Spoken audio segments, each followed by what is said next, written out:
Hey guys, tonight we find ourselves not in a battle or a strange land, but in a place of quiet, predictable order. You're in your cabin aboard a British merchant ship in the year 1718. The only sounds are the gentle creak of the timbers and the scratch of your quill across a heavy ledger. The air smells of ink, paper, and the faint, sweet scent of the sugar barrels in the hold. Everything is accounted for. Every number is in its place.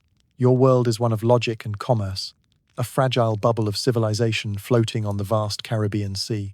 But outside this cabin, the law is 1,000 miles away, and let's be honest, a man of ledgers and ink has little value to the men of swords and gunpowder who hunt these waters. Your chances of surviving the encounter to come are slim to none. So, before you get comfortable, take a moment to like the video and subscribe, but only if you truly enjoy what I do here. As always, I'd love to see where in the world you're listening from, so please drop your city and local time in the comments below. Now, dim the lights, maybe turn on a fan for that soft background hum, and let's ease into tonight's journey together. June 5th, 1718. Position: approximately 150 leagues east of Barbados. The winds remain fair out of the southeast, the seas calm. The accounts for the Mayhew and Sons sugar consignment are balanced to the farthing. All cargo is stowed and secure. By my calculation, if this weather holds, we shall make landfall at Bristol in 6 weeks' time. It is, by all accounts, a perfect voyage. Your world is a universe of straight lines on paper and the satisfying heft of a sealed ledger. Here, in the small but orderly confines of your cabin aboard the merchant brig, the Nightingale, everything has its place. The afternoon sun filters through the stern window, illuminating the dust motes dancing in the still air and casting a golden glow on the dark, polished wood of your desk. The only sounds are the rhythmic scratch of your quill, the gentle creak of the ship's timbers, and the distant, melodic calls of the sailors trimming the sails. Every day is governed by the ship's bell, a predictable chime that marks the passing of the watches and the routines of your life. It is a symphony of quiet competence, and you are its composer, the one who ensures that chaos is kept at bay by the simple, powerful magic of numbers and ink. You run a finger down the neat columns of the cargo manifest, the crisp paper cool beneath your touch. This document is the ship's soul, and you know its contents by heart. 200 barrels of the finest raw Barbadian sugar for the great refineries in Bristol, their sweet, molasses-like scent faintly perfuming the air in the hold. 40 crates of precious indigo dye from the Spanish Main, a king's ransom in blue, destined for the textile mills of England, and in a specially secured locker, a small, heavy chest containing the personal correspondence and financial bonds of Lord Ashworth, your employer. You are the guardian of this floating treasure, its value neatly tallied in the final column of your book. It is a responsibility you take with the utmost seriousness. Closing the ledger with a soft thud, you step out of your cabin for a breath of fresh air. The deck is a picture of peaceful industry. Sailors sit in small groups, mending a sail or carving bits of wood. The ship's captain stands at the helm, his gaze fixed on the endless blue horizon. The sails are full, the sun is warm, and the Nightingale cuts cleanly through the gentle swell of the Atlantic. There is no sign of another ship, no hint of any danger. There is only the vast, empty beauty of the sea and the quiet, predictable purpose of your vessel. You return to your cabin as the sun begins to set, feeling a sense of deep, orderly satisfaction. The ship is secure. The accounts are balanced. The world makes sense. A perfect, fragile sense. Peace of the afternoon is shattered by a cry from the crow's nest. It is not the usual, melodic call of a sailor changing watch. This is sharp, cracked with an unfamiliar urgency. Sail, sail off the port bow. You step out onto the deck, joining the other men who are shading their eyes, looking west. At first, it is just a speck, a smudge of white against the blue. The captain of the Nightingale, a steady man named Davies, raises his spyglass. There is a long silence. The men murmur amongst themselves. A trading partner? A fellow British vessel? She's a sloop, Captain Davies says, his voice tight, lowering the spyglass. And she's fast. Too fast. An uneasy quiet falls over the deck. You feel a cold prickle of dread on your skin. Sloops are favored by the Coast Guard and by pirates. The vessel grows larger with an unnatural speed, a predator closing on its prey. She is low in the water, her sails are dirty grey, and she moves with a terrifying, purposeful grace. Then, through your own small spyglass, you see it, a dark flag climbing their mainmast. It unfurls in the wind, a stark, horrifying image against the clear sky, a white skull above two crossed bones. The Jolly Roger, the illusion of civilization, evaporates in a single, heart-stopping moment. The ocean is no longer a highway for commerce. It is a hunting ground. All hands to arms. Captain Davies roars, but the order is laced with desperation. Your crew is made of merchants and sailors, not fighters. They scramble to the ship's two small cannons, fumbling with powder and shot. The pirates do not wait. A puff of white smoke blossoms from their bow, and a heartbeat later, the world dissolves into a deafening roar. An invisible force slams into the ship, throwing you to the deck. The air fills with the acrid smell of gunpowder and the catastrophic sound of splintering oak. You look up and see a gaping, jagged hole in the mainmast. The pirates are not aiming to sink you. They are crippling you. A second shot tears through the rigging, shredding the sails. Your ship, the proud Nightingale, is now a wounded bird, dead in the water. The pirate sloop closes the remaining distance in minutes. You can hear them now, a savage chorus of shouts and war cries. Grappling hooks fly through the air, biting deep into the railing of your vessel with a solid, final thud. The pirates swarm over the side. They are not the villains of storybooks. They are terrifyingly real. They are sun-blackened, scarred and wiry men, moving with a fluid, deadly confidence. They carry cutlasses, axes and pistols. The fighting is short, brutal, and utterly one-sided. Your crew's resistance collapses in a bloody heap of screams and surrendered weapons. You scramble back to your cabin, your heart hammering against your ribs. You don't know why. There is no escape. You brace yourself against your desk, the neat, orderly world of your ledgers now seeming like a foolish dream. The door to your cabin doesn't open. It explodes inward in a shower of splintered wood. A man stands there, silhouetted against the smoke-filled daylight. He is larger than you imagined, smelling of sweat, sea salt, and burnt powder. His beard is matted, a pistol is tucked into his belt, and the cutlass in his hand is stained with fresh blood. He grins, and you see the dark gaps where teeth used to be. He lunges forward, sweeping your neat stacks of paper, your inkpot, and your entire world of numbers onto the floor with one violent motion. Your life, as Alistair Finch, clerk, is over. You are hauled from your ruined cabin onto the deck of the Nightingale. The scene is one of methodical pillage. Pirates move with a practiced efficiency, stripping your vessel of anything valuable. Barrels of sugar and crates of indigo are swung across the gap onto the deck of the Vengeance. Your captain and the surviving crew are bound and huddled together, their faces a mixture of shock and despair. A rough hand shoves you forward. Move, Clark. You are forced across a wooden plank onto the pirate sloop. The moment your foot touches the deck of the Vengeance, you know you have crossed into another world. Unlike the clean, orderly planks of the Nightingale, this deck is stained with tar, old blood, and filth. The air is thick with the smell of stale rum and unwashed bodies. This is not a vessel for commerce. It is a predator's den. As darkness falls, the work of plundering ends, and the celebration begins.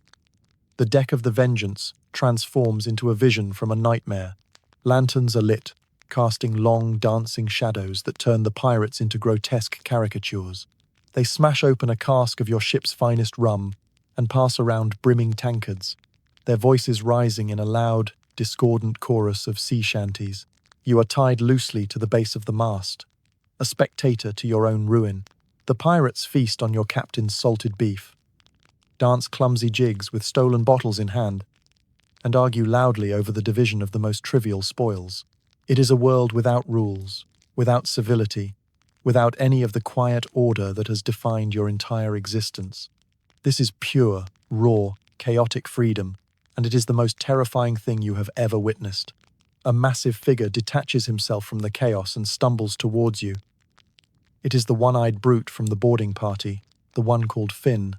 His face is flushed with drink, and his single eye glints with a malevolent glee in the lantern light. Well, well, he slurs, leaning down so his face is inches from yours. His breath is a foul wave of rum and rotten teeth. Look at the little pen pusher, all tied up. Your fine coat won't save you here, gentlemen. He roughly grabs the lapel of your coat, the fabric tearing with a soft rip. Soft hands, he growls, gripping your wrist and showing your hand to the men nearby. Never seen a day's real work. We have rules for parasites like you on the Vengeance. He draws a long, wicked-looking knife from his belt, its edge catching the light. We teach them what it's like to bleed. He presses the cold flat of the blade against your cheek. Your heart hammers in your chest. A cold sweat breaks out across your skin. This is it. This is how it ends. That's enough, Finn. The voice is quiet, but it cuts through the drunken noise like a razor. Captain Morgan is standing a few feet away, watching, an unlit pipe in his hand. Just having a bit of fun with the cargo, Captain, Finn grumbles, but he lowers the knife.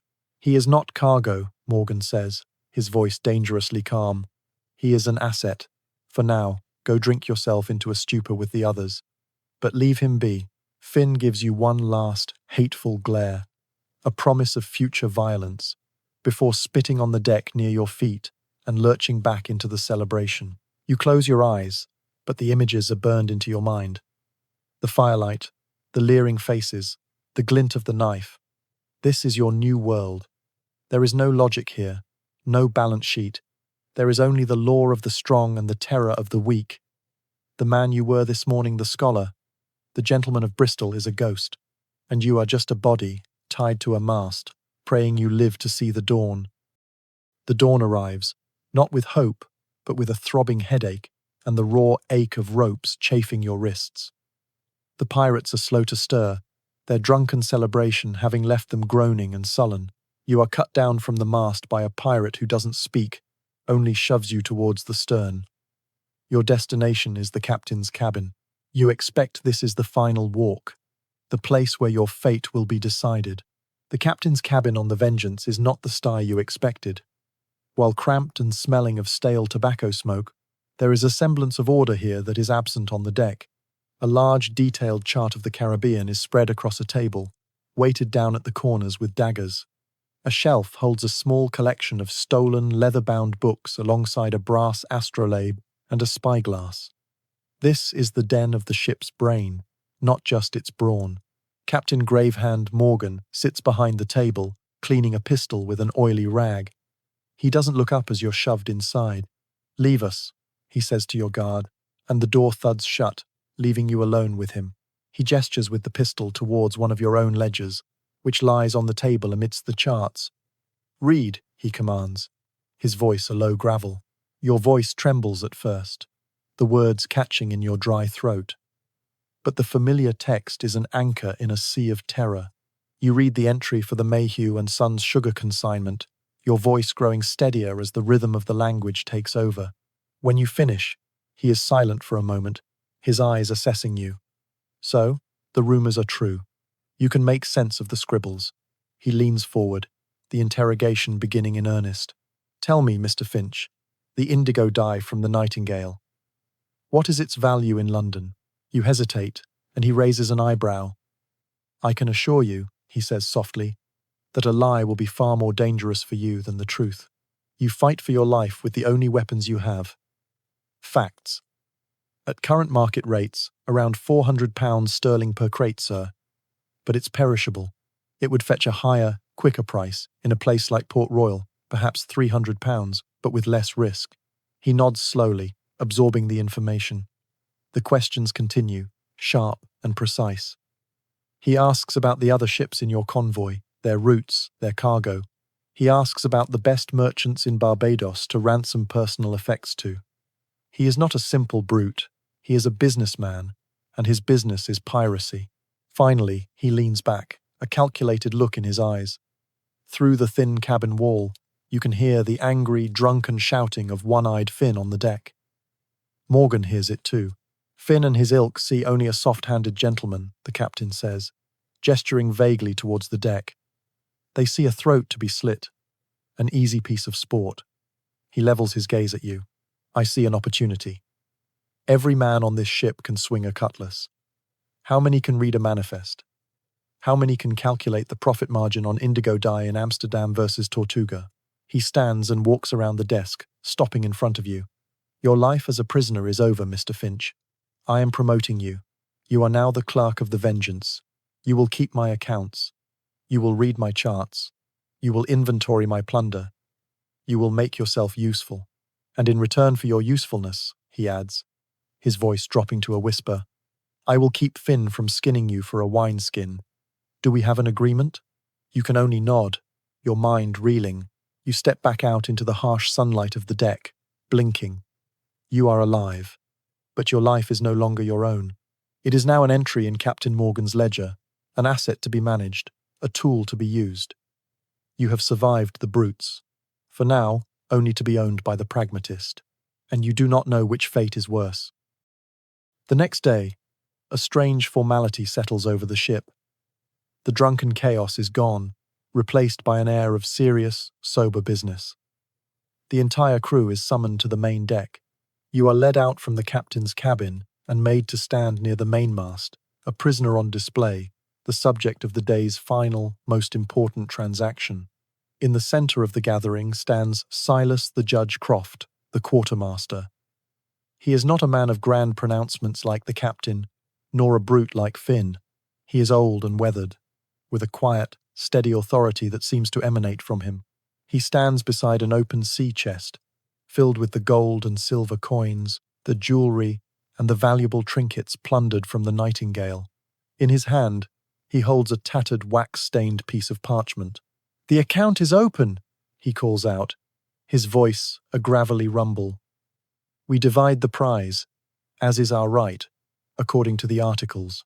He begins to read from the parchment, and you listen with a kind of horrified fascination. You, a man of contracts and legal documents, are now witnessing the law of the lawless. Article 5, he reads, every man shall have an equal share of the prize.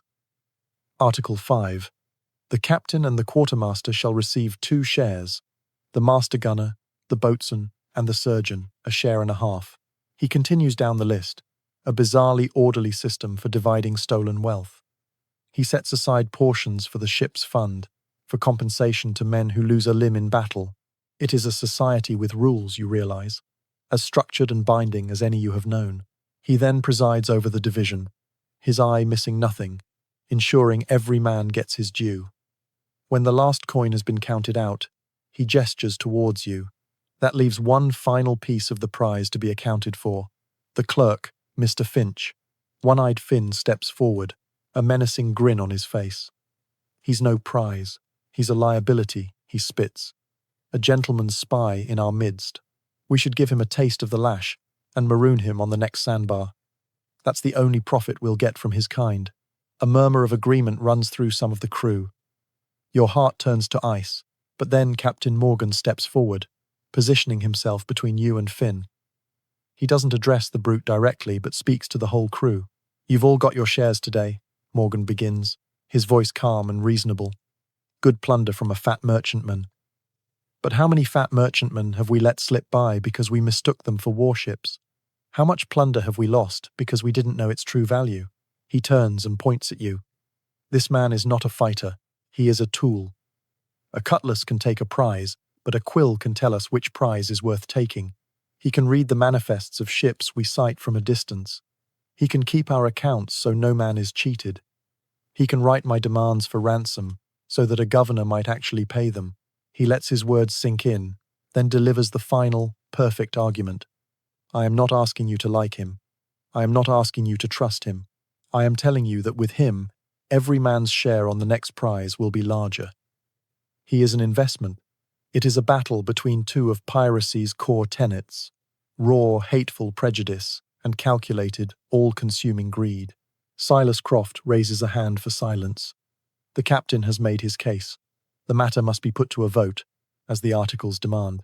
All those in favor of keeping the clerk for the good of the company say aye. A loud chorus of ayes rings out, led by the captain and his closest men. All those against? Silas calls. Finn and his cronies roar, nay. But their voices are a clear minority. Silas nods, the matter settled. He turns his gaze to you, his eyes clinical and devoid of pity. The company has spoken, Mr. Finch. You will serve the captain. You will not receive a share. You will not have a vote. You are not one of us. But you are under the company's protection. So long, he adds with a grim emphasis, as you prove to be a profitable investment. The meeting is adjourned. The pirates disperse, clutching their shares, their minds already on the rum and cards that will soon separate them from their new wealth. You are left standing by the mast, no longer just a captive, but something new. You have been legally processed, democratically voted upon, and formally integrated into their brutal society. You are a slave whose bondage was ratified by a majority vote. And as you look at the hostile face of Finn across the deck, you understand that your life now has a price, and it must be earned every single day. June 28th, 1718. It has been 3 weeks since the vote that saved your life. You now have a title, a purpose, and a place. Your place is a small, shadowed corner of the captain's cabin.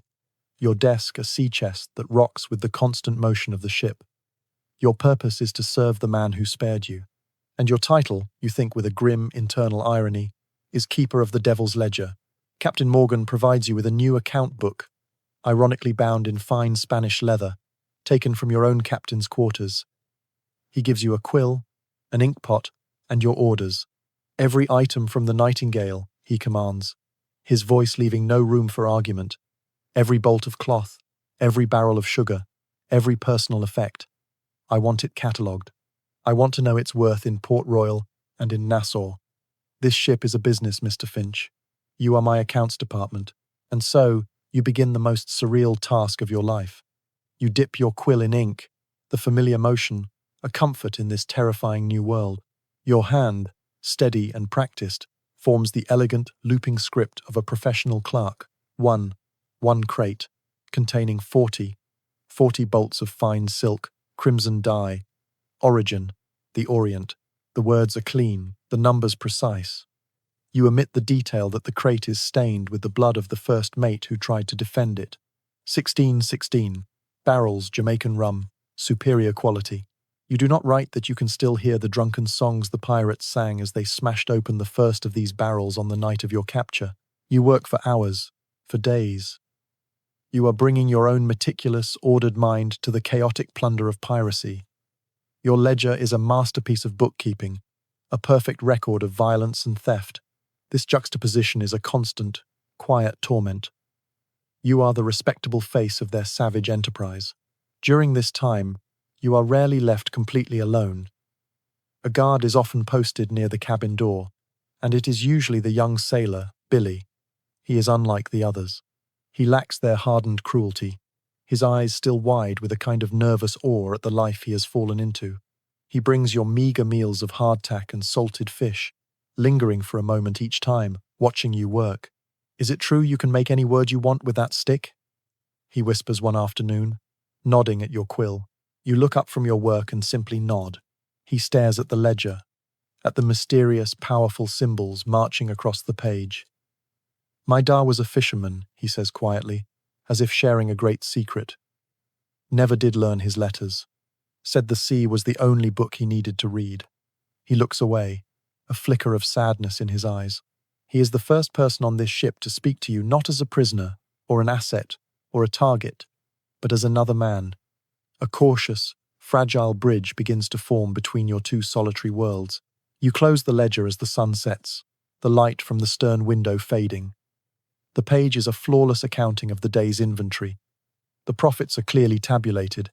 You are surviving. You are adapting.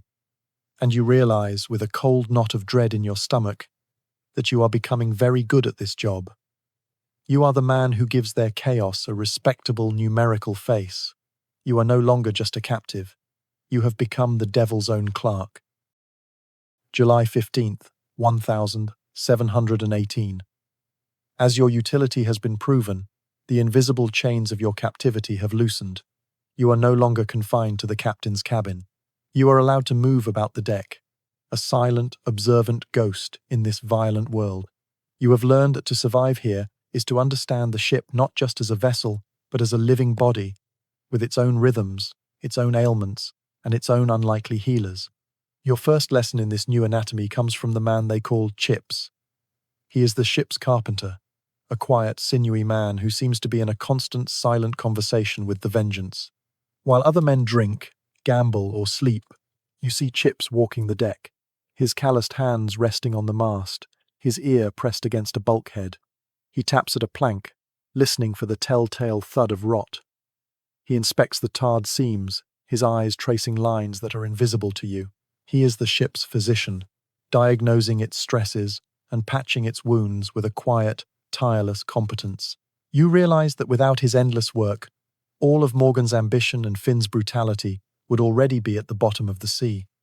He is the foundation upon which their chaos is built. Your second lesson is far more brutal. It comes on a hot, windless afternoon. A sudden scream cuts through the air, followed by a sickening crunch and a chorus of panicked shouts. Two of the younger pirates, foolishly practicing their cutlass work without proper care, have made a grave error. One lies on the deck, howling, his left forearm bent at an unnatural angle, the white of shattered bone visible through a horrific mess of blood and muscle. The crew parts as Sawbones Jones, the ship's surgeon, pushes his way through. He is a man you have mostly seen in a drunken stupor, but now his eyes are shockingly clear and focused. This is his domain. "Hold him down!" Sawbones roars, and 4 pirates pin the screaming man to the deck. "Billy, the rum!" The young sailor scrambles to obey, bringing a bottle. Sawbones uncorks it, pours a splash onto his own hands, and then forces the rest down the injured man's throat. "Drink it all," he commands. "You'll need it." He opens his medical kit, and you feel a wave of nausea. These are not the delicate instruments of a London physician. This is a butcher's toolkit. A heavy cleaver, a rusted iron hook, and a small, fine-toothed saw. Sawbones inspects the mangled arm for no more than a few seconds. "It's lost," he declares, his voice devoid of pity. "It's the arm or the man, and the captain has no use for a dead man." You watch, frozen, as he takes the saw from his kit. There is no science here, no delicate theory of medicine. There is only a swift, brutal calculation of survival. The pirates holding the man down look away. The sound of the saw on bone is a sound you will carry with you for the rest of your life. It is over in less than a minute. Sawbones then takes a heated iron from the galley's fire and cauterizes the stump, the hiss, and the smell of burning flesh, causing several of the hardened pirates to retch. The surgeon works with a terrifying, practiced efficiency.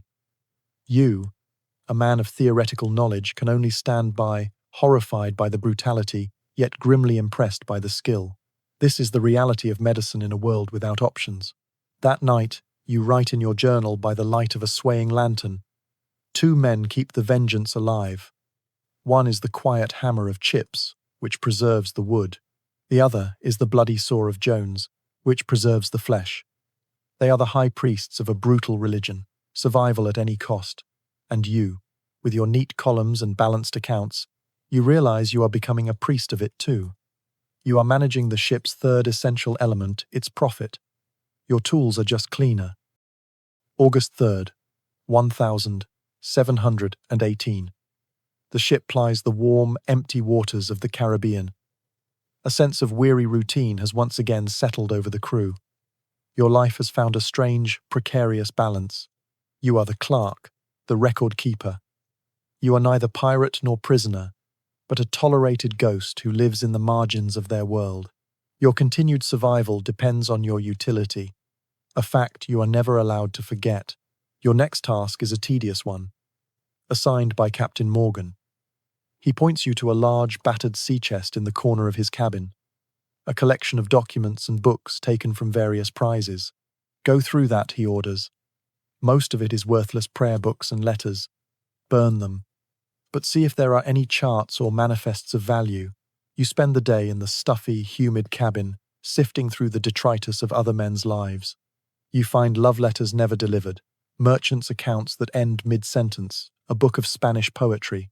It is a melancholy task, handling the last remnants of worlds shattered by the men you now serve. Near the bottom of the chest, your fingers brush against a leather-bound volume, swollen and stiff from old water damage. You pull it out. The Spanish royal seal is faintly visible on the cover. It is a ship's log. As you carefully open the brittle pages, you see the vessel's name at the top, La Sombra, the shadow. This is the log of the very ship you are on, from its former life as a Spanish guardacosta, a Coast Guard sloop. You are holding the journal of the ship's ghost. For a man of records, the find is irresistible. You begin to read. The early entries are formal, almost boring. Weather patterns, patrol routes, supplies loaded. The handwriting of its captain, a man named Mateo Vargas, is as precise and orderly as your own. You feel a strange kinship with this man, another servant of law and order on this same vessel. But as you read further, into the log's final weeks before its capture, the tone changes. The entries become shorter, more obsessive. Captain Vargas writes not of patrols, but of a single all-consuming hunt. He never names his prize, referring to it only with code words: the dowry of Maracaibo, the Infanta's pearl. You read of a ship sailing on a secret route, at an unusual time of year, carrying, as Vargas puts it, a treasure to make a king weep. He writes of a special chart, a route through treacherous, shallow passages that a larger warship could never navigate. Your heart begins to beat faster. This is not a state galleon on an official treasure fleet. This is something else, something secret. Tucked into the back cover of the logbook, you find it. A small, hand-drawn chart, folded into a tiny square. You carefully unfold it. It is not a map of the known shipping lanes. It is a map of a hidden path, a shortcut through a dangerous archipelago, marked with depths and landmarks. On the back, a single notation in Vargas's hand: Infanta, sails with the new moon in September. The pieces click into place in your mind. The Infanta is likely a private vessel, carrying the dowry of a Spanish nobleman's daughter to her wedding in the Old World. An unofficial, unregistered treasure ship, sailing a secret route to avoid the very pirates who now command this vessel. The Spanish captain was hunting it for the glory of Spain, but Morgan's crew captured him and his ship before he could find it, and they never knew what they had. The knowledge sits in your hands, a terrifying weight. This is a secret that could make every man on this ship rich beyond his wildest dreams. It is a path to a vulnerable, unsuspecting prize. You look up from the chart, your mind racing. This knowledge is power. It could be the key to your freedom. If you give this to Morgan, you would become the most valuable man on the ship. You could bargain for your life, for a share, for passage home, but the cost would be another Nightingale, another crew of innocent men slaughtered, another life, like your own, utterly destroyed. And you would be the architect of it all. To stay silent is to remain a powerless clerk, your life subject to the whims of a brute like Finn. To speak is to become a true accomplice, a planner of piracy. With blood on your hands as surely as if you had wielded the cutlass yourself, you carefully fold the chart and slip it, along with the logbook, deep into a bundle of worthless papers at the bottom of the chest. You will tell the captain you found nothing of value. The ghost of Captain Vargas has handed you a weapon. It is the most powerful weapon on the entire ship, and you are more terrified of it than of any cannon or sword. You have a choice now, and you know that whatever you decide, the man you are will be changed forever. September 3rd, 1718. The new moon is a week from now. The secret chart you found, the ghost of the Spanish captain's ambition, feels like a lead weight in the false bottom of your sea chest. Every morning you wake with the knowledge that you possess a path to a fortune, and every day you are forced to live with the consequences of your silence. The long, hot weeks of August have bled into a sweltering September, and the sea has given us nothing. The luck of the Vengeance has run dry. The change is slow at first, then rapid. The easy confidence of the crew after the last prize has evaporated under the relentless Sunday. The ship has become a hungry beast, and its hunger is making it mean. The first casualty is the rum ration. Quartermaster Silas Croft, his face a grim mask, announces that the casks are low. From now on, it is 1 cup a day, per man, and no more. The grumbling is immediate and venomous. Rum is the ship's lifeblood, its only true comfort. And now it too is being starved. Then comes the food. The portions of salted beef grow smaller, tougher, and more rancid. The hardtack biscuits are little more than canvases of weevil tunnels. You watch men who once boasted of their strength, now sitting in listless, silent groups, their energy drained by malnutrition, their faces gaunt. The work of the ship becomes sluggish. A kind of lethargy sets in, a quiet rot that is just as dangerous as any storm. In this tense, irritable atmosphere, your presence becomes a focal point for the crew's frustration. You do not haul ropes. You do not climb the rigging. You do not fight. In the simple, brutal calculus of desperate men, you are a useless mouth, a passenger consuming a share you do not earn. One-eyed Finn becomes the vessel for this simmering resentment. He corners you one afternoon as you receive your meager ration. Look at him. Finn snarls to the men around him, his voice loud enough for all to hear. The captain's little pet gets his biscuit while better men starve. Before you can react, he slaps the hardtack from your hand, and it skitters across the dirty deck. A clerk's hands are for ink, not for eating, he says, shoving you hard against the mast. Your bad luck. The sea knows a parasite when it sees one. Ever since you came aboard, our luck has turned. He leans in close, his single eye burning with malice. When the biscuits run out, we'll see who gets eaten first. Pen pusher. You are saved by the quartermaster's sharp call from across the deck, but the threat lingers in the air, thick and suffocating. You are no longer just an outsider. You are a scapegoat. Even the captain's pragmatism is being worn thin by the long, fruitless hunt. He summons you to his cabin. He is hunched over his charts, a look of deep frustration on his face. He doesn't look at you, but you feel his eyes on you all the same. Are you certain you found nothing of value in those Spanish logs, Mr. Finch? He asks, his voice deceptively casual. A good clerk misses nothing. Our luck must change. Soon, the unspoken message is terrifyingly clear. Your value, and therefore your life, is tied to the ship's success. And the ship is failing. That night, you lie in your hammock, your stomach aching with a hunger that is both real and existential. You are starving along with them, all while the knowledge of the Infanta's dowry is a feast you keep locked away. Your conscience has kept you silent, but your conscience will not protect you from Finn's knife or the captain's cold calculations. The new moon is coming, and you are forced to ask yourself a terrible question. How much longer can you afford to be a good man? September 10th, 1718. The new moon. The date scribbled in the margins of the Spanish captain's log. The hunger on the ship is a sharp physical pain now, a constant ache in your belly, but it is nothing compared to the gnawing torment in your soul. The crew's eyes follow you everywhere, their gazes a mixture of contempt and hunger. Finn's threats are a daily ritual, you know with a terrifying certainty that their patience has run out. Your morality has a price, and you can no longer afford to pay it. The choice is simple and stark. You can die a good man, or you can live as something else. With trembling hands, you retrieve the ghost's legacy from its hiding place. The water-stained logbook of Captain Mateo Vargas and his secret chart. You walk to the captain's cabin, your heart hammering against your ribs. You feel like a man walking to his own execution, but you are in fact fighting for your life. You lay the chart and the logbook on the table in front of Morgan. "Captain," you say, your voice hoarse. "I was mistaken. I have found something." You explain it all, the Spanish captain's hunt, the secret route, the ship named Infanta, and the unofficial treasure she carries. Morgan listens, his expression unreadable.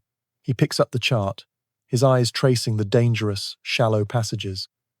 He reads the frantic, final entries in the log. A slow, predatory smile spreads across his face. It is the most terrifying thing you have ever seen. "Mr. Finch," he says, looking up at you, his eyes gleaming with a renewed fire. "You have just saved this ship." The transformation is immediate. The news spreads through the Vengeance like wildfire. Despair is replaced by a feverish, greedy excitement. The ship has a purpose again. Morgan, with the Spanish chart in hand, barks orders, and the crew, energized by the promise of plunder, leaps to obey. He navigates the treacherous channels with a skill that terrifies and impresses you. And you are no longer the pariah. The crew now looks at you with a new, strange respect. You are the provider, the oracle. Even Finn keeps his distance, his single eye watching you not with simple hate, but with a greedy, calculating suspicion. 2 days later, exactly where the chart predicted, the lookout's cry rings out. Sail. It is a handsome ship, a Spanish galleon sailing alone. This is the moment your complicity becomes absolute. Captain Morgan summons you to the quarterdeck and hands you his spyglass. The Spaniard was hunting a treasure ship, not a warship, Morgan says, his voice a low growl in your ear. You are the expert on merchantmen, Mr. Finch. Look at her, her lines, her rigging. Tell me what you see. Is that the Infanta, or is it a navy trap? You raise the spyglass, your hands slick with sweat. You are looking at a ship filled with men just like your former crewmates, sailing under a peaceful sky. And you hold their lives in your hands. You focus the lens, your professional training taking over. She's a private vessel, Captain, you say, your own voice sounding distant and hollow, richly appointed. She's sailing heavy, but her waterline is too high for bulk cargo like sugar or timber. She's fast, but she has too few gun ports for a military escort. You lower the spyglass, sealing their fate. She is exactly what Captain Vargas wrote she was. Excellent work, Mr. Finch, Morgan says with a wolfish grin. He turns to his men. Load the cannons, hoist the colours. You stand frozen on the deck as the black flag is raised. This time, you are not a victim watching it rise. You are an accomplice. You watch as the vengeance closes in. You watch the cannons fire, crippling the unsuspecting ship. You hear the screams carry across the water, and they sound like an echo of your own.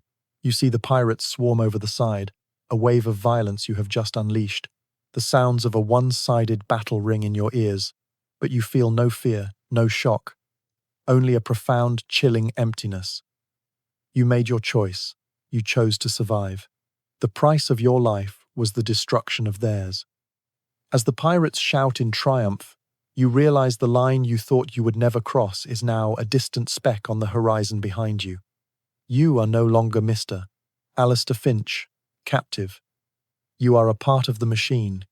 You are a pirate. September 12th, 1718. The sounds of battle have faded, replaced by the rhythmic creak of ropes and the shouts of pirates at work. The sea is calm, the sky a brilliant, indifferent blue. You stand on the deck of the Vengeance, a ghost at the feast, and watch as the entrails of the captured galleon, the Infanta, are brought aboard. Your information was correct. Your calculations were precise. And the result is a victory you cannot celebrate. The elation of the crew is a raw, explosive force. They are no longer the starving, desperate men of a week ago. They are kings, conquerors. They haul chests across the planks connecting the two ships, their faces split with giddy, triumphant grins. The plunder is everything, the Spanish captain's log promised, and more. Heavy chests of Spanish silver coins are cracked open on the deck, their contents shimmering in the sunday. But it is the personal items that turn your stomach. Crates of magnificent silk wedding gowns, bolts of lace, and ornate silver mirrors. A jewelry box filled with pearls and emeralds. A monogrammed silver dining seat. This is not the anonymous cargo of a merchant vessel. This is the intimate substance of a noble woman's future, a life you have just helped to ruin. The pirates handle these delicate items with a careless, almost contemptuous glee, holding up lace veils to their sweaty, bearded faces and roaring with laughter. When the most valuable goods are secured, a new, more somber mood takes hold.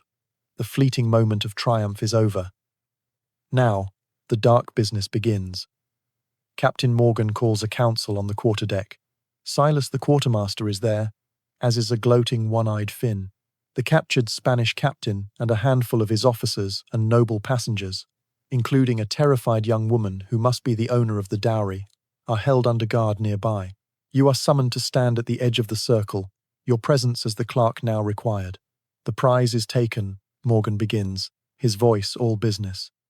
The question remains, what to do with the ship and its survivors? One-eyed Finn speaks first, wiping his bloody cutlass on his breeches. The answer is simple, he growls. We scuttle the ship and slit every throat. Dead men tell no tales and leave no witnesses for the Navy. A cold murmur of agreement runs through some of the men.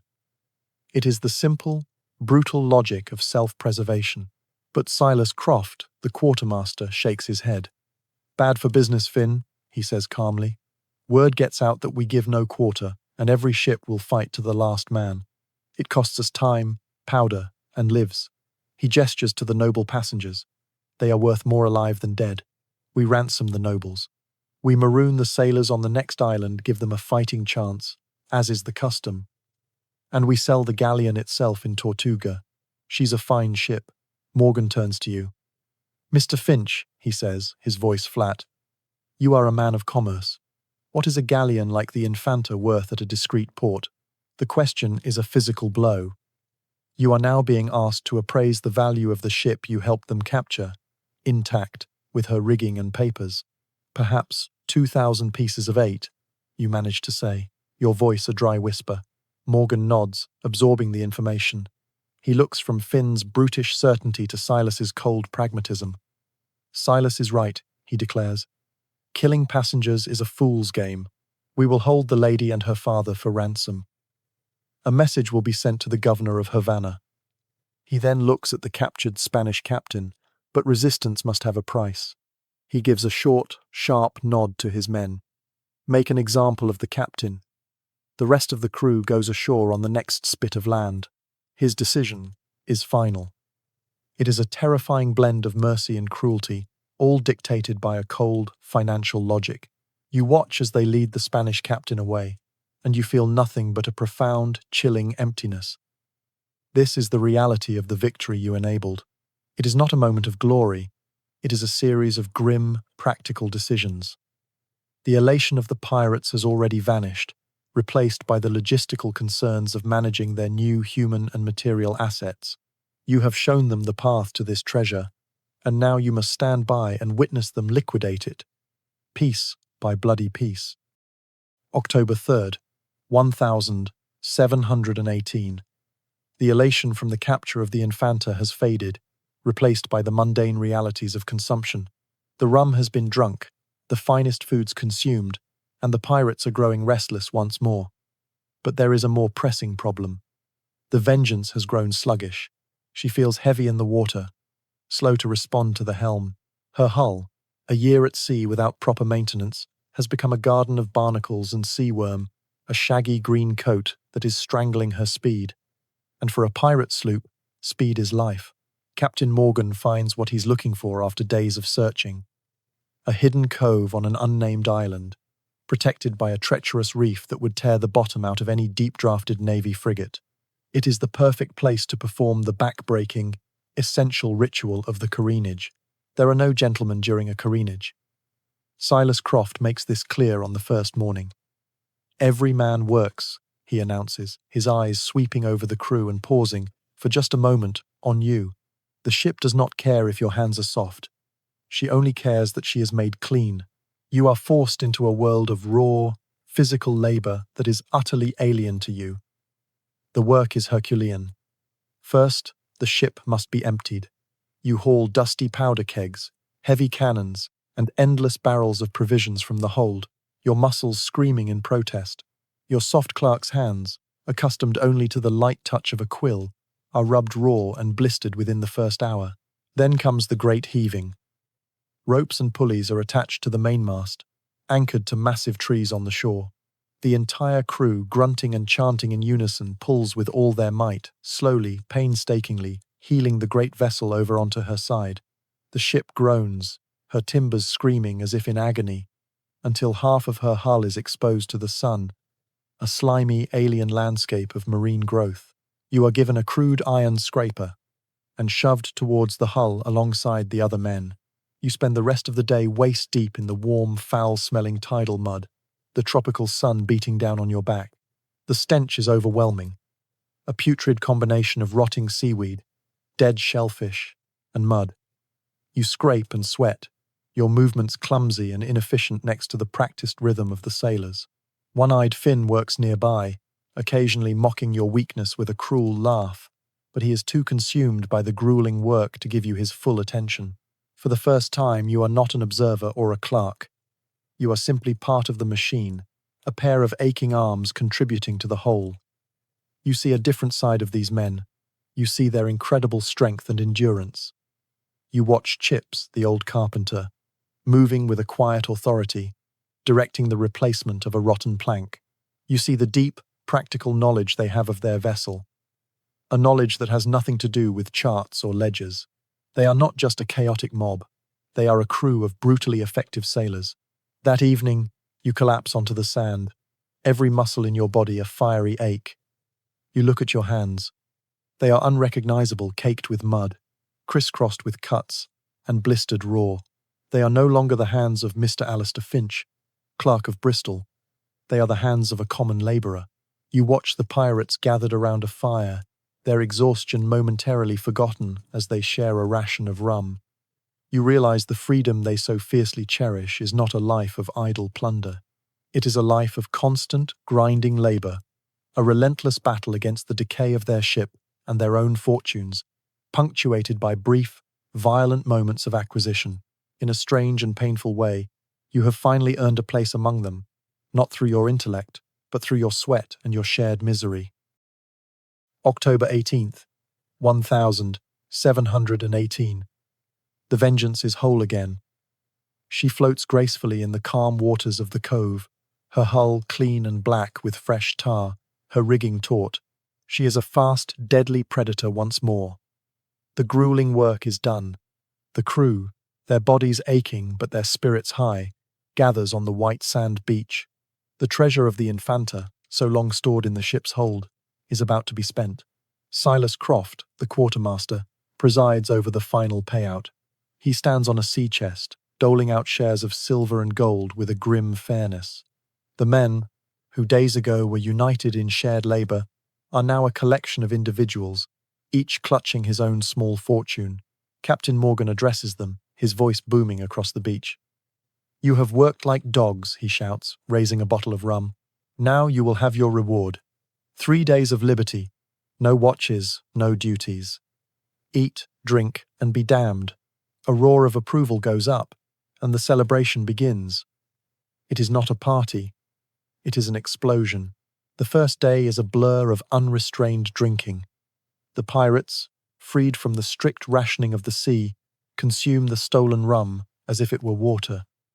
By noon, most are staggering. By nightfall, the beach is a chaotic scene of loud, drunken singing around a massive bonfire, the flames casting their wild, dancing figures into sharp relief. You watch from the quiet shadows near the tree line, an alien observer in this ritual of oblivion. The second day, the gambling begins. Dice games and card circles form all over the beach. The silver and gold coins you so meticulously catalogued are now wagered with a reckless abandon that shocks your merchant's soul. Piles of wealth that men died for are won and lost on a single throw of the dice. Arguments flare up, accusations of cheating are met with the flash of a drawn knife, and Silas Croft is constantly moving between groups, his presence the only thing preventing outright bloodshed. You watch young Billy, his face flushed with rum and excitement, wager his entire share on a card game against a hardened, older pirate. You see the hope in his eyes, the belief that this one hand will change his fortunes. And you watch as that hope is extinguished, his small pile of coins scraped away by the veteran. Billy is left with nothing but the empty bottle in his hand. By the third day, the holiday has descended into a kind of grim, exhausted madness. The initial joy is gone, replaced by a sullen, hungover aggression. The money is mostly gone, having circulated through the hands of the same few skilled gamblers. Fights break out over nothing, a misplaced bottle, a stray comment. It is no longer a celebration. It is simply a display of the crew's own internal misery. You see the beautiful, stolen silks from the Infanta being used as rags to clean up spilled rum. You see a man trade a priceless silver locket for a single drink. The treasure they fought and killed for is treated like garbage, its only value being its ability to purchase a few more hours of forgetfulness. As the third night falls, the fire has died to embers, and the beach is littered with the snoring, unconscious bodies of men who have drunk themselves into stupors. The devil's holiday is over. You sit in the darkness, the quiet lapping of the waves the only sound. You came here thinking pirates were free men, but you see now that you were wrong. This is not freedom. This is a desperate, frantic flight from the emptiness of their own lives. They are trapped in a brutal cycle. They risk death to acquire wealth, and they squander that wealth to momentarily forget the life they are trapped in. They are not masters of their own destiny. They are slaves to their own appetites. And you realize with a chilling sense of clarity that you, the captive, in your forced sobriety and quiet observation, may be the only truly free man on this island. October 20. First, 1718. The dawn breaks, not with the gentle glow of a new day, but with the harsh, unforgiving glare of a headache. The devil's holiday is over. The beach is a grim testament to the celebration, a wasteland of smashed crates, empty bottles, and the smouldering skeletons of last night's bonfires. The pirates stir from their drunken slumber, not with the cheer of free men, but with the groans and curses of men waking to the familiar pains of rum sickness and empty pockets. The elation is gone, burned away like the last of the firewood. The treasure of the Infanta, which had promised them all a king's life, has vanished in a 3-day storm of cards, dice, and drink. For most of the crew, the fleeting joy of victory has been replaced by the bitter, aching reality of being broke once more. The fragile camaraderie forged during the hard labor of the careenage has dissolved. Men who worked side by side now eye each other with suspicion and resentment. The winners of the gambling bouts hoard their small piles of silver, while the losers nurse their bruised pride and empty purses. The air is thick with a sullen, irritable tension. The spark ignites near the water's edge. A young, hot-headed pirate named Davies, who lost everything, confronts an older, grizzled veteran named Cobb, who was one of the night's biggest winners. "You cheated me, you old dog," Davies shouts, his voice raw. Cobb, who is counting his coins, looks up slowly.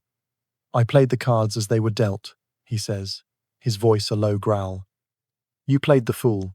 There's no shame in it. Most men do. I say you marked the cards," Davies insists, his hand dropping to the hilt of his cutlass. "And I'll have my silver back, or I'll have my satisfaction. The argument is all it takes." The rest of the crew, hungry for any distraction from their own misery, quickly forms a circle. This is the inevitable conclusion of their holiday. Silas Croft, the quartermaster, steps into the center, a look of weary resignation on his face. "The accusation has been made," he announces to the crowd. "The articles are clear. Satisfaction will be had. Pistols at 10 paces. First blood only. We are not here to murder each other." You watch, horrified, as the ritual unfolds. 2 pistols are loaded. The men are placed back to back. They take their 10 paces, turn, and fire. The shots echo across the quiet cove. Cobb stands unscathed. Davies cries out, dropping his pistol and clutching his side, a dark red stain spreading across his shirt. The duel is over. Honor, by their brutal standard, has been satisfied. "Sawbones is still dead to the world," someone shouts. "Get the clerk, he knows how to stitch." You are pushed through the circle. You kneel beside Davies, the acrid smell of gunpowder sharp in your nostrils. The bullet has torn a ragged path through the flesh of his side. It is not a fatal wound, but it is a deep and painful one. As you work to clean the wound and stop the bleeding, the man does not thank you. He simply stares out at the sea, his face a mask of shame and fury. He has lost his money, his pride, and a good deal of his blood. Later that day, the Vengeance sets sail, leaving the squalid beach behind. The atmosphere on board is heavier and more poisonous than before. The treasure is gone. The crew is no longer united by the hope of plunder or the bond of shared labor, but divided by new debts and fresh resentments. You look at the wounded man you just treated, and at the sullen faces of the rest of the crew, and you understand the grim truth of their existence. Their lives are not a grand adventure. They are a desperate, repeating cycle. The fleeting, manic high of a victory is always followed by the long, miserable low of the morning after. They are now broke and angry, which means they are more desperate than ever. They must go hunting again, not for glory, but simply to feed the beast of their own despair. October 24th, 1718. The ship limps through the calm seas, a vessel of sullen ghosts. The duel has left a scar on the crew's morale that is deeper than the wound in Davies's side. The treasure is gone, and the men are left with nothing but their hangovers and their resentments. But the sea, it seems, is not yet finished with us. There is a change in the air, a deep, ominous shift that even you can feel. It begins subtly. The sea swell grows long and unnaturally smooth, like oiled muscle flexing beneath a calm skin.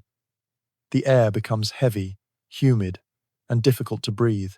That evening, the sunset is a breathtaking, terrifying spectacle of violent reds and sickly yellows. You see Silas Croft, the old quartermaster, staring at the sky, his face etched with a deep, primal worry. "The devil's breath," he mutters to no one in particular. "There's a hurricane coming." His warning comes too late.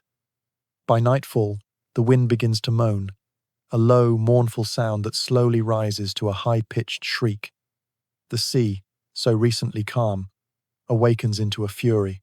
The world transforms into a churning, chaotic landscape of mountainous, slate-grey waves. Rain begins to fall, not in drops but in horizontal sheets that sting your skin like needles. The Vengeance is tossed about like a child's toy. Every wave that crashes over the deck sounds like a cannonball, threatening to smash the ship to pieces. The roar of the wind is a constant, deafening scream that drowns out all thought.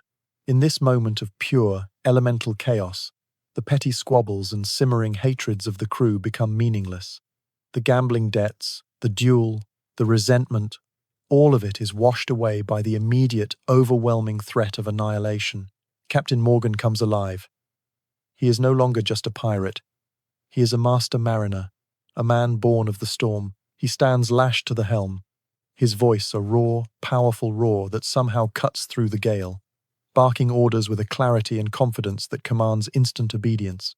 His authority, so recently frayed, is absolute once more. The crew becomes a single, desperate organism. Men who were enemies just hours ago now work side by side, their movements fluid and efficient, their individual fears forgotten in the face of a shared terror. You are not spared. The first mate grabs you by the arm. "No passengers in a hurricane, Clark. Grab a bucket and bail, or help man the pumps." Your life becomes a simple, brutal rhythm. Scoop, lift, heave, repeat. You work in a line of men, bailing the water that pours into the ship's hold. You work next to One-Eyed Finn. He is no longer your tormentor. He is just another man, his face a mask of grim determination, his muscles straining just like yours. In the face of the storm, your identities are stripped away. You are not a Clark, he is not a brute. You are just two men, trying not to drown. The crisis comes near dawn. A wave of impossible size rises up before the ship. It hangs there for a moment, a moving mountain of black water, before crashing down upon you. The deck is submerged, and the ship groans as if its spine is breaking. The wave rips a section of the railing away, and badly cracks the foremast. For a terrifying moment, the ship seems to lose its fight, threatening to be swamped. But Morgan's roar rallies the men. With Chips, the carpenter, leading the way, a team scrambles to secure the splintered mast with heavy ropes. You and the others bail, with a renewed, frantic energy, a desperate battle to empty the sea out of the ship. As the sun rises, the storm's fury finally begins to recede. The wind lessens to a manageable gale, the waves to mere hills. The ship is battered, wounded, but she is intact. She is alive. You collapse onto the deck, your body a single, throbbing ache, soaked to the bone and shivering. You look at the exhausted faces of the pirates around you. Their arrogance has been scoured away by the storm, leaving only the weary, fragile faces of survivors. The hurricane was a force of pure destruction, but it has also been a strange and violent baptism. It washed away their petty conflicts and reminded them that they are all just small, fragile men, their lives utterly dependent on the whims of the sea and the strength of the man next to them. For the first time since stepping aboard the Vengeance, you were not their captive or their clerk. You were simply one of the crew. October 25th, 1718. The world is born anew. The hurricane, after a final, spiteful gust, has moved on, leaving behind a bruised grey sky and a sea that is as calm and flat as slate. The Vengeance is a wreck. Her foremast is a jagged spear of splintered wood, her sails are shredded ribbons, and her deck is a chaotic junkyard of broken barrels and tangled rigging. But she is afloat, and we are alive. A strange and unfamiliar unity holds the crew in its grip. The storm has scoured away the petty resentments and the sullen moods. In their place is the quiet, shared bond of survivors. Men pass each other a length of rope or a tool with a nod of mutual respect. Even one-eyed Finn gives you a grudging glance that is almost devoid of malice as you help him lash down a loose cannon. The arrogance of the pirate has been humbled, replaced by the grim determination of the sailor. Your world is now a symphony of repair. The rhythmic thump of the carpenter's hammer, the whir of the sailmaker's needle, the shouted orders to hoist a new spar into place. Under the direction of Chips and the captain, the crew works with a desperate, focused energy to mend their broken world. The ship is weak, wounded, and slow. You all know that in these waters, to be slow is to be dead. You are helping to re-spool a frayed line when the cry comes from the lookout. It is not the excited shout of a prize, nor the panicked shriek of a storm. It is a single, sharp word, laced with a new and chilling kind of fear. Warship. A silence falls over the deck, broken only by the sound of a dropped hammer. Every head turns to the west. There, on the clean line of the horizon, is a silhouette. It is not the boxy, heavy shape of a merchantman. This vessel is long, sleek, and bristling with the unmistakable geometry of power. Captain Morgan raises his spyglass, his hands steady. He holds it to his eye for a long, silent minute. The entire crew watches his face, waiting for a verdict they already know. When he lowers the glass, his expression is one you have never seen before. It is not the command of a captain, nor the fury of a pirate. It is the cold, still look of a hunted animal that has just heard the baying of the hounds. Royal Navy, he says, his voice flat, but it carries across the deck with absolute clarity. A frigate. 36 guns by the look of her. The fragile unity of the survivors shatters in an instant. The fear of the storm was a primal terror, a battle against an unthinking force. This is something worse. A hurricane is an act of God, but a Navy frigate is an act of the king. It does not pass. It hunts.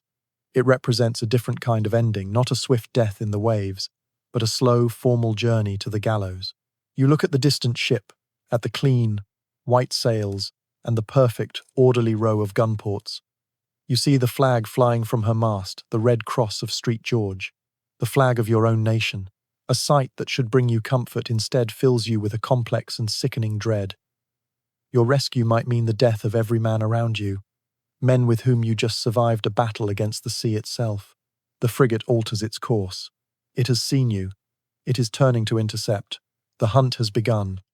You look at the faces of the crew, and you see the pirates vanish, replaced by the terrified faces of cornered men. You realize the terrible irony of your fate. The hurricane did not kill you. It only held you in place, wounded and weak, long enough for the real monster to arrive. The law is coming, and in this small, lawless world of wood and rope, there is nowhere left to run. October 26th, 1718. There is no debate, there is no vote. There is only the cold, hard calculus of survival. The Royal Navy frigate is a lion, the Vengeance, a wounded jackal. To fight is to die. The only option is to run. The captain's voice cuts through the crew's frozen terror, sharp and clear. All hands, make sail. Every scrap of canvas we have. Chips, secure that mast as best you can. Mr. Finch, with me. The disciplined chaos of the storm returns, but this time it is powered by a different kind of fear. The crew scrambles up the rigging, frantically unfurling every sail, patching tiers with desperate haste. You are summoned to the captain's side. where he and Silas Croft are already hunched over a chart. The wind is in our favor, but she'll outsail us in open water, Morgan says, his finger tracing a line across the map. We cannot outrun her. We must outwit her.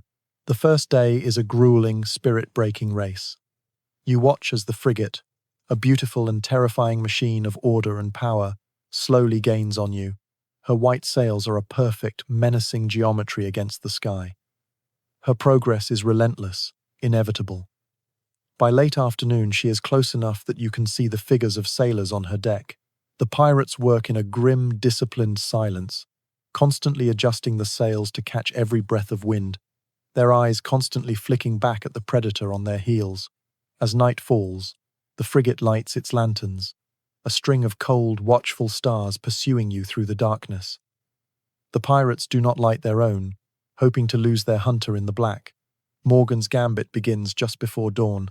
He alters course, turning not towards the empty expanse of the open sea, but towards a jagged cluster of islands, marked on the Spanish chart as Cayos de los Huesos, the Keys of Bones, a place known for its treacherous reefs and unpredictable currents. She is a deep-drafted warship, Silas explains to you in a low voice, his eyes fixed on the approaching dawn, built to fight in the open sea. She is a bull. We, he says with a grim smile, must be the Wasp.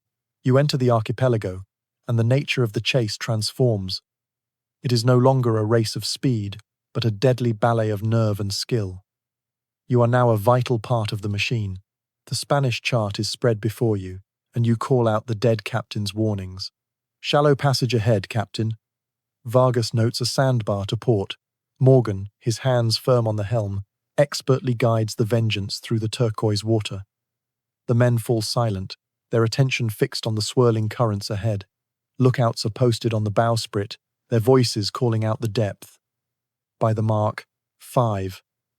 And a quarter, less 5. The sound of the lead line, the chanted numbers, becomes the rhythm of your survival. You feel the ship's keel scrape against the sand, a gut-wrenching shudder that runs through the deck, but you pass. The frigate, forced to be more cautious, begins to fall behind, her captain unwilling to risk his mighty warship in a maze he does not know. The climax comes in the late afternoon of the second day. Morgan aims for a narrow channel between two small rocky islands, a passage that looks impossibly tight. It is our only chance, he says to Silas. The chart says it is deep enough. If the Spaniard was right, we live. If he was wrong, we die here. He steers the Vengeance into the gap. You hold your breath. The jagged rocks of the reef are so close you could almost touch them, a blur of colour just beneath the surface. The ship groans, her timbers complaining, as she scrapes through the tightest point. And then, you are through. You look back. The frigate has come to a halt at the entrance to the channel, completely blocked. For a long moment, there is silence. Then, a puff of white smoke blossoms from her bow.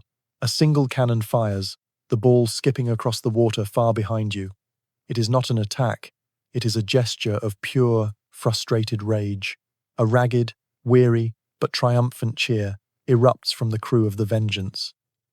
They have faced the full might of the British Empire, and through sheer skill and desperate cunning, they have won. As the frigate turns, defeated, and sails back towards the open sea, you stand on the deck, your heart still pounding. You look at the cheering, exhausted men around you. They are not a drunken mob now. They are the finest sailors you have ever seen. And you were one of them. Your knowledge, your voice, helped guide them to safety. The relief you feel is overwhelming, but it is poisoned by a new and startling realization. You were not praying for rescue, you were praying for escape. October 28th, 1718. The elation of the escape has curdled into a cold, grim reality. We are safe, but we are also trapped. The Vengeance lies hidden in a shallow lagoon, a wounded beast licking its wounds. Out in the deep water, we know the frigate is waiting, a patient predator patrolling the edges of our archipelago prison. Our supplies of food and fresh water are critically low. The ship is barely seaworthy. The unity forged in the chase is beginning to fray under the immense pressure of our predicament. We have outrun the lion, but now we are starving in our burrow. That evening, the captain summons a council. You are brought to his cabin, not to participate, but to observe, and, if needed, to read from the charts. The senior pirates gather around the table. Silas Croft, the quartermaster, his face looking older and more weary than ever, a glowering one-eyed Finn, representing the fighters, and Chips, the carpenter, his hands stained with tar, there to give a stark assessment of the ship's condition. The captain unrolls a chart on the table. The situation is plain, he begins, his voice low and steady. The frigate is out there. We cannot stay here. Chips tells me the mast will not survive another storm. Our provisions will last a fortnight, at best. He looks around the candlelit cabin, meeting each man's eye. We have three paths. We can surrender, we can fight, or we can run. Speak your minds. The articles demand it. Silas Croft, the quartermaster, speaks first, his voice the tired rasp of a man who has seen too many endings. The life is over, Morgan, he says, addressing the captain directly. Woodes Rogers holds Nassau. The Navy hunts us in these waters. The great account is closing. I say we take the king's pardon. It is a dog's life they offer, but it is a life, a chance to die in a bed, not choking at the end of a rope. We have some plunder left. We divide it, we go our separate ways, and we vanish. A murmur of weary agreement comes from some of the men, but one-eyed Finn slams his fist on the table, making the candles jump. Surrender? He roars, his face contorted with contempt. I'd rather burn in hell than live as a crown-forgiven coward. They hang men like us, pardon or no pardon. We came to this life to be free, not to crawl back and beg for scraps from the king's table. He glares around the room, his single eye burning. I say we patch this ship as best we can, and we go out in a blaze of glory. We wait for the dark of the moon, and we take that frigate with us to the devil. Now, a different murmur fills the room, one of fiery, desperate pride. You watch this final political act of their dying republic. It is the eternal debate of their kind, the pragmatism of the survivor versus the pride of the warrior. Hope for a long, quiet life versus the desire for a good death. A long silence falls as all eyes turn to the captain. This is his final test as their leader. Morgan looks from Silas's weary face to Finn's furious one. He does not choose either path. We will not surrender, he says softly, and Finn grins. And we will not die in a pointless fight, he continues, and Finn's grin vanishes. Morgan leans over the table and points to the secret Spanish chart you discovered. We will run, he says, but not in fear. We will run to a place they cannot follow. Vargas's chart shows another passage, on the far side of this island chain, a place called Maracaibo. It is a hornet's nest of smugglers, outcasts, and privateers who have no love for the English crown. It is a free port where we can sell our plunder, properly repair the Vengeance, and disappear. But to get there, he adds, his voice dropping, we must pass the frigate one last time, in the dark.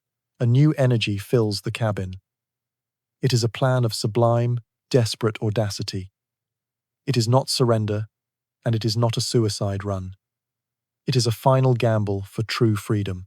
It offers the hope of survival that Silas craves, but it requires the courage and defiance that Finn demands. The council is over. A decision has been made. You sit in the corner, a silent observer to the end. You have just witnessed the heart of these men laid bare. They are not just thieves. They are men who have chosen a life outside the world, and they will risk everything, not just for gold, but for the chance to die on their own terms. And you, their clerk, are now a part of this final, desperate gambit. November 1st, 1718. The dark of the moon. The ship is as ready as it will ever be. Chips and his crew have worked miracles on the wounded mast, bracing it with timbers and a spiderweb of new rope. The remaining sails have been patched. The cannons are double-shotted. There is a quiet, focused energy on board, a grim sense of purpose that has replaced the fear and the anger. Tonight, we run the blockade. Tonight, we either find a new life or we find our end. You spend the day in a state of heightened awareness, your senses sharp. Every detail seems significant. You watch one-eyed Finn, not in a drunken rage, but sitting calmly on a barrel, methodically sharpening his cutlass with a whetstone.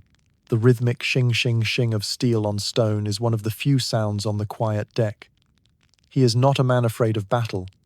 He is a man preparing for his life's purest purpose. You see other men preparing in their own ways. Some gather in small groups, passing a bottle of rum back and forth in a quiet final communion. Others sit alone, staring at the impassive green wall of the jungle, lost in their own thoughts.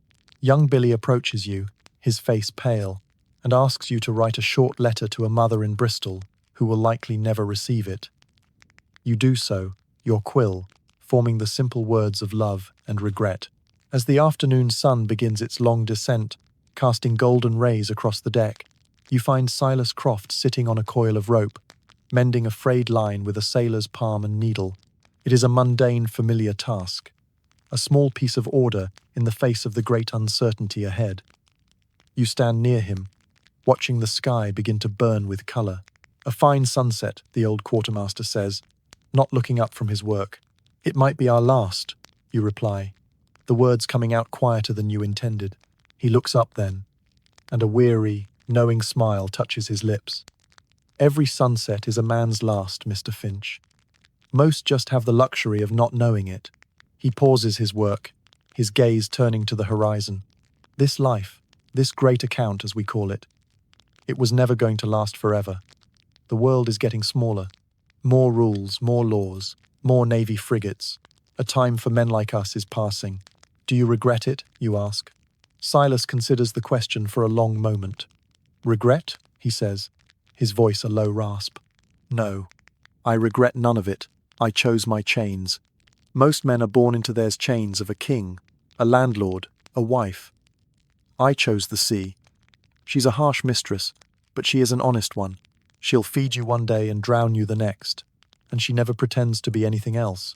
He looks at you, his eyes surprisingly clear. "You've seen us at our worst, Mr. Finch. Drunk, greedy, foolish. But you saw us in the storm, and you saw us in the chase. That is the part we fight for. Not the gold. The freedom to be the masters of our own damnation." The sun finally dips below the horizon, and the world is painted in fleeting, brilliant shades of orange and purple. A profound silence settles over the ship. The time is near. You retreat to your corner as the last light fades from the sky, leaving only the cold silver of the stars. Silas's words echo in your mind. You think of your old life, your own chains of ledgers and contracts. You came aboard this ship as a captive, a victim of their world. But you are no longer that man. You helped them navigate. You shared in their fear and their triumph. Tonight, when they weigh anchor and make their final desperate run for freedom, you are not their prisoner. You are, in some strange and terrifying way, one of them. The fear of what is to come is a cold knot in your stomach, but beneath it, there is a quiet, surprising calm. You have accepted your fate. November 2nd, 1718. The night is moonless and suffocatingly dark. A quiet order is given, passed in whispers from man to man. Weigh anchor. The only sounds are the strained groaning of the capstan and the soft lap of water against the hull as the Vengeance begins to move, a ghost slipping through the black, treacherous channel. You navigate the maze of reefs in near total silence for hours, your heart a cold, heavy drum in your chest. You clear the last of the rocks and enter the open sea. For a moment, it seems you have made it. Then, a flash of orange light splits the darkness on the horizon, followed by the distant, hollow boom of a cannon. The frigate was waiting. A geyser of water erupts 100 yards from your stern. The chase has begun again. This time there is no intricate maneuvering. It is a desperate, raw race into the darkness. The frigate is faster, and the strain on your wounded mast is too great. With every gust of wind, the timbers groan, threatening to splinter. The warship is gaining. Cannonballs begin to whistle overhead, terrifyingly close. Just as the frigate prepares to pull alongside for a final, devastating broadside, Captain Morgan unleashes his final gambit. "Mr. Finch," he roars over the wind. "Our accounts. The silver. You understand." You and Billy haul one of the heavy chests of Spanish silver to the stern. "Now," the captain yells. With a final, desperate heave, you push the chest overboard. It is followed by another, and then another, the entire treasure of the Infanta, sacrificed to the sea. As the frigate closes, its crew sees the strange flotsam in the water. Believing the pirates are scuttling their prize, they slow their vessel to launch a boat, hoping to recover the treasure. That moment of hesitation is all Morgan needs. He pushes the wounded Vengeance to its breaking point, catching a strong gust of wind and surging ahead into the darkness, leaving the Navy to its silver. In the chaos, a final cannonball from the frigate screams past, striking the stern, showering the deck with splinters. You are thrown against the railing, your head striking the wood. Dazed, you see the pirates, having succeeded in their escape, let out a triumphant roar.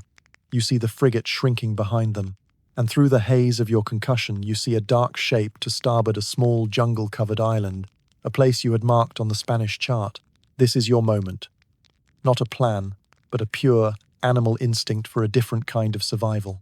While the crew is celebrating, you slip over the side into the warm, dark water, the sounds of the Vengeance already fading as you swim desperately for the shore. Bristol, May 1719. You sit in a clean, quiet room in your employer's counting house. You were rescued weeks after your escape by a passing merchant ship, the sole, unbelievable survivor of the Lost Nightingale.